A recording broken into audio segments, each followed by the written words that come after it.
আসসালামু আলাইকুম প্রিয় ভিউয়ার্স, এটা হচ্ছে হজরত খানজাহান আলী রহমাতুল্লাহ আলাইহি এর মাজার শরীফ। এটা হচ্ছে মাজারের গেটের ভিতরে। আমরা আজকে গেছিলাম কম্পিউটার সেন্টারের একটা পরীক্ষার জন্য, ফাইনাল পরীক্ষা। তারপর সেই পরীক্ষা শেষে আমরা সবাই মিলে চলে আসলাম মাজারে ঘোরার জন্য, একটু আনন্দ করার জন্য। এটা হচ্ছে মাজারের সাইডের রাস্তা, এখান থেকে আর কি গাড়ি নিয়ে ভেতরে যাওয়া হয়। আসলে গাড়ির ভিতর তো, এজন্য ভালোভাবে ফুল স্ক্রিন ভিডিও করতে পারলাম না। এটা হচ্ছে অনেকের কবর, ঠিক আছে।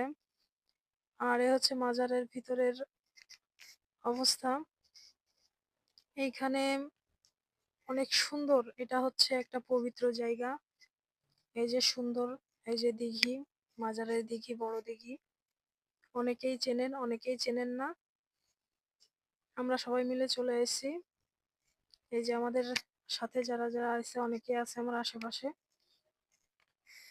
তো সবাই মিলে চলে আসলাম মাজারে। আপনারাও আসতে পারেন, এইখানে অনেক দূর দূরান্ত থেকে লোকজন আসে দেখতে।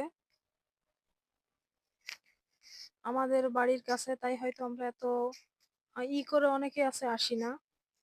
এটা হচ্ছে মাজারের এক সাইডে দোকান, এখানে অনেক সুন্দর সুন্দর জিনিসপত্র পাওয়া যায়। অনেক সুন্দর সুন্দর জিনিসপত্র এখানে পাওয়া যায়, তাই আমরা কেনার জন্য আসছিলাম।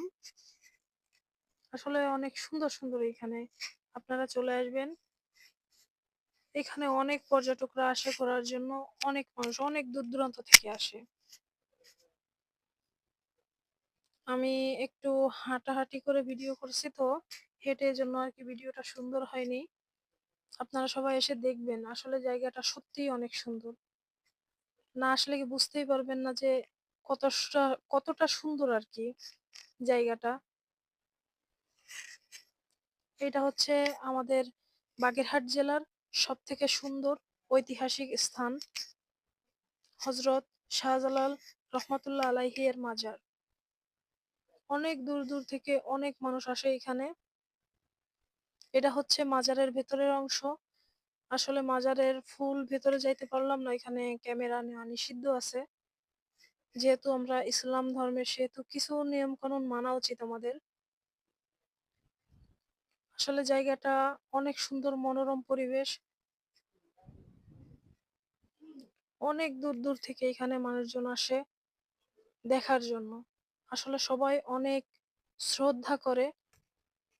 আর এইখানে অনেক লোকই আছে যারা হাঁটতে পারে না, চলতে পারে না, অসহায়।